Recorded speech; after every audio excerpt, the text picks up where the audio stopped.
Morning, guys. Welcome to Coffee Chat.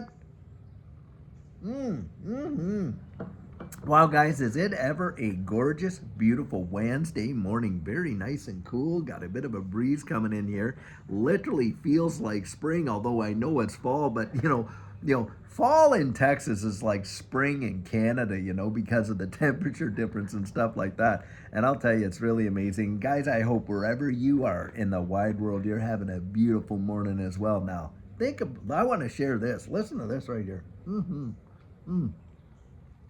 So, as we know, the market is really, getting hammered right now, right? All across the board and everything like that.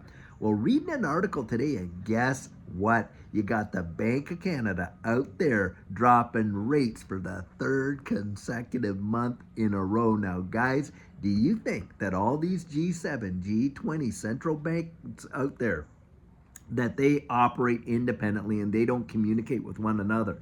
Guys, of course they do, because we know when one major central bank starts to lower rates and things like that, it can have cascading effects on the global economy. And don't kid yourself, they are all working towards a certain goal. Remember, 2030, we'll own nothing and we'll be happy and da da da da da.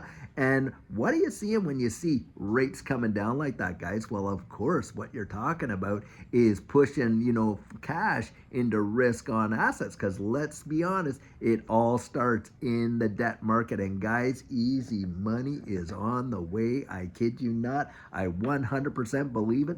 And you wait and see when the Federal Reserve comes out later this month that they don't drop rates by 25 basis points or more. And by the way, consecutive rate drops between now and November to the end of the year. It is going to be something else. And so all the panic that is in the market right now, for me, that smells like opportunity right there. I'll tell you what. Wow.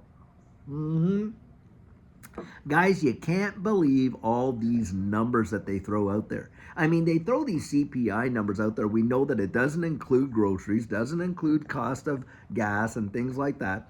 And while the markets are cratering and they're actually lowering rates and getting that and getting ready to start doing, they're not going to call it quantitative easing, but let's be honest, that's exactly what it is.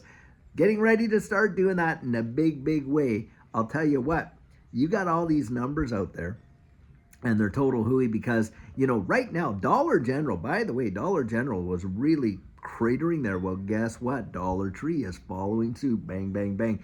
And think about this, guys. Here you got one of the cheapest box stores, big box stores, where folks can go in and get really cheap, and these guys are hurting big time. And that is a telltale for what's going on in the marketplace, because folks just don't have it. I mean, they've squeezed them and pressured them and basically held them down so long. And look how many people have lost jobs, had to replace them with 2 or 3 different jobs. And think about that too, guys. Do you think that that has literally turned around? Well, we know that it hasn't. In fact, we know that the job numbers were completely being fudged. And think about this. So you got CPI numbers, you got job numbers. Well, guys, I was reading another article, and this is what this article was saying, that all of these polling numbers that these guys are getting, Harris and the different ones, are total hooey and due to oversampling. Yep, Kamala Harris's so-called surge is due to oversampling. But guys, they're not the only ones guilty of doing this.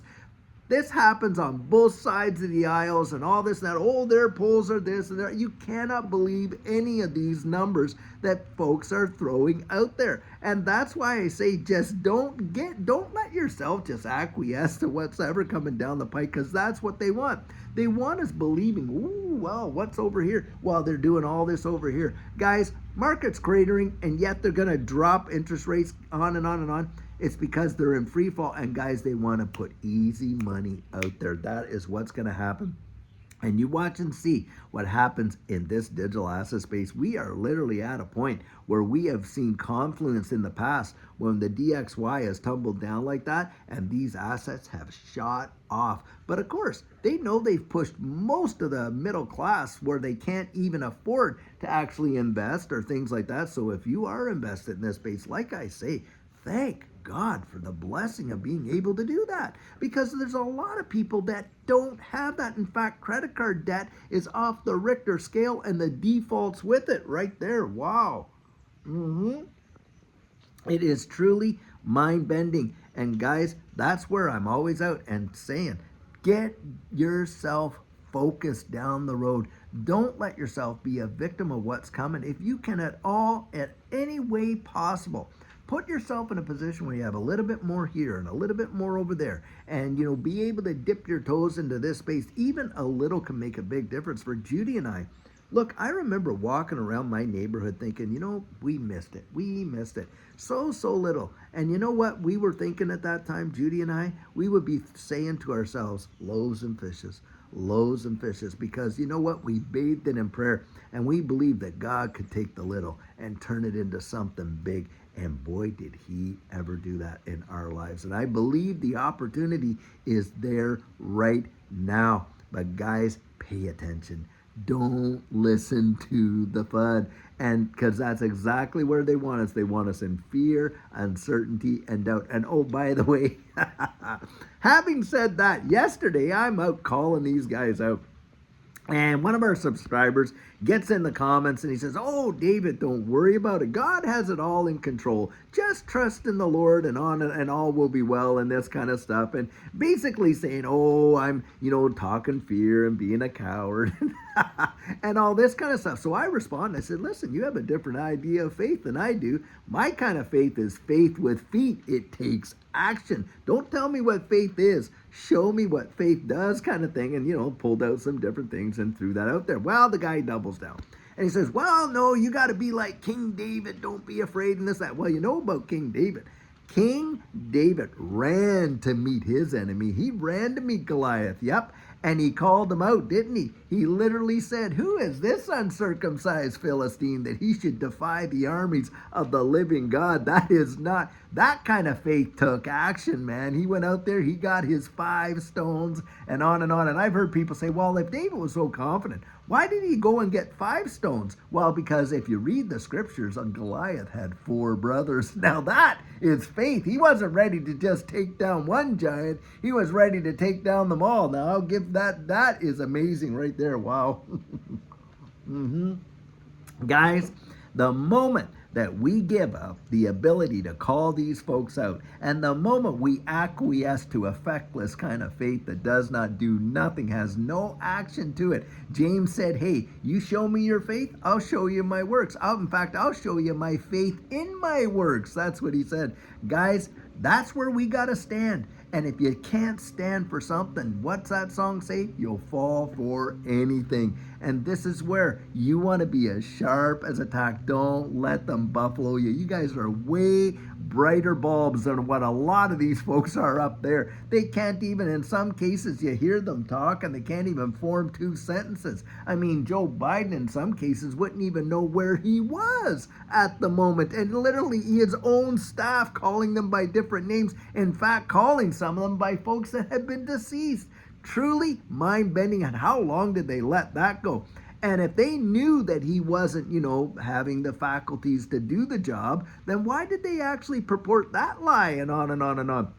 And this was the man that got more votes than any other president in the history of the United States. And yet, when it comes to running for a second term, he has to bow out. Isn't that something else? Wow. And then the one that they have taken this place, oh my goodness, like she is, the deal that I see there is truly wild when you hear some of the policies that they want to put out. Talk about destroying the opportunity for you and I to kind of get out from underneath their boots. I mean, you talk about raising the capital gains tax to 44%, and then on top of that, throw down a capital gain on or a tax on unrealized capital gains of 25%. I mean, absolute insanity. That is insanity. You want a pathway to poverty, that's it right there. And oh, by the way, John Deaton won his primary, and how? And guys, I'm so proud of you, all of you out there in Massachusetts that got behind somebody who got behind us. John Deaton supported this community when he took up our cause to fight the SEC and all their nonsense. And he did it, guys, of his own accord. In fact, at the risk of his reputation and it was an amazing deal. If he hadn't have done that, I don't think we would have seen a lot of what we've seen in this space. So Massachusetts, I'll tell you what, I congratulate you on that. And now we got the big fight ahead of us. Let's take down some of these people that have been in office so long, they literally believe they can bequeath those positions to relatives practically. And especially getting Elizabeth Warren out there, who, as far as I'm concerned, betrayed her oath of office when she got in there and colluded with Gary Gensler over the House Financial Services Committee and gave him the questions and the answers and all this. And it was just a dog and pony show. We were watching a script. Talk about no integrity whatsoever. And guys, this is where I would say, boy, if I had the opportunity to vote, which I don't, I would be out there and I would be voting for people that support what I believe in this space. Absolutely zero doubt. So congratulations, John Deaton. You deserved it. And guys, for all those that did get out there and support him, congratulations to you too. Right there. Wow. Guys, I believe some really amazing, exciting things are going to be happening in this space, and I don't think it's going to be a whole lot longer either. In fact, I would say between the end of the year and into the beginning of 2025, oh boy, do I ever expect to see something big happen. That is for sure. And I am excited about it, as you can tell. Guys, there's lots to be happy about. Don't let your day-to-day moments. Sometimes we go through, tough times. Absolutely, zero doubt. Judy and I certainly did ourselves. And I will tell you this, those are pages in your book, and maybe they're only just a few sentences, not even paragraphs. They're not your whole story.